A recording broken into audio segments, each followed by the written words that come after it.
Elizabeth of York's royal blood. Throughout history, there has been many people who claimed a relation to British monarchy.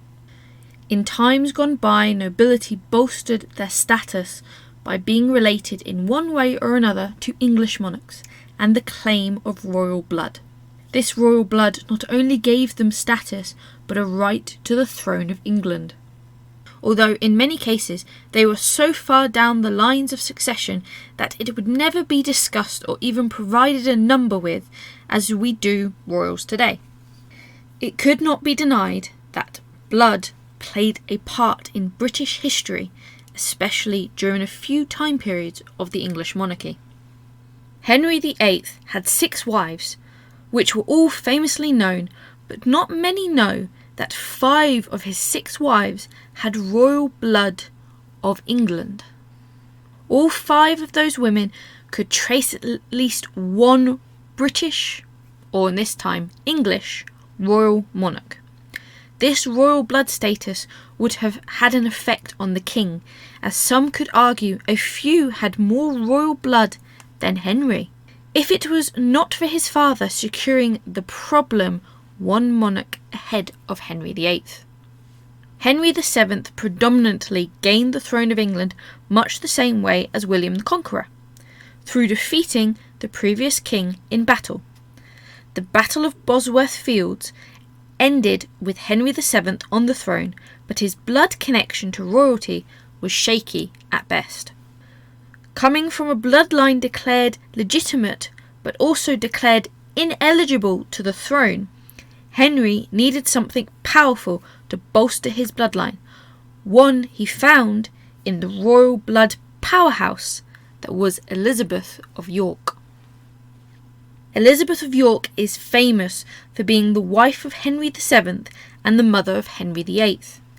Her union to King Henry VII ended the War of the Roses by uniting the houses of York and Lancaster as one. Such is symbolised in the Tudor rose. However, in the terms of relations to an English monarch, she is unique.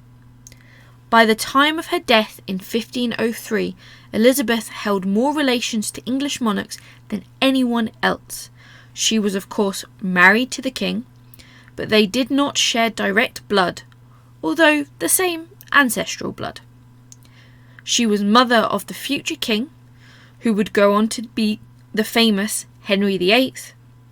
However, through her immediate family, she was also the daughter, sister, and niece to English monarchs.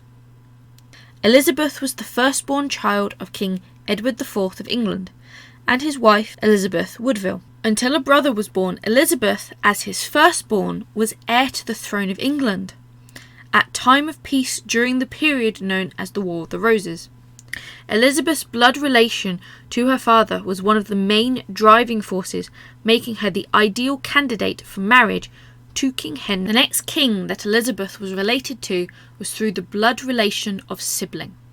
When her father, Edward IV, died suddenly, Elizabeth's younger brother would take the throne of England at only 12 years old.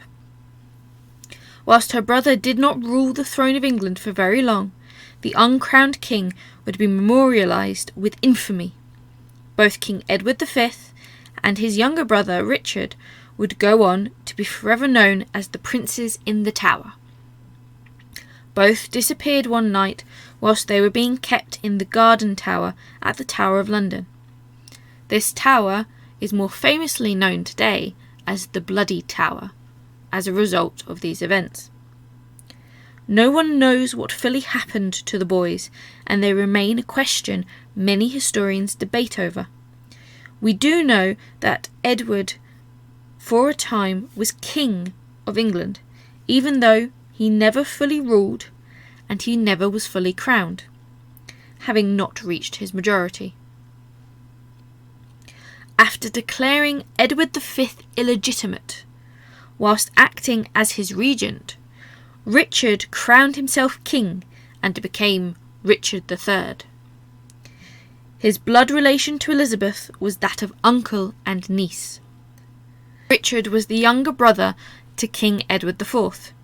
His defeat in the Battle of Bosworth Fields led to the rise of Henry VII, who, as we know, then joined the houses of York and Lancaster together as the Tudors.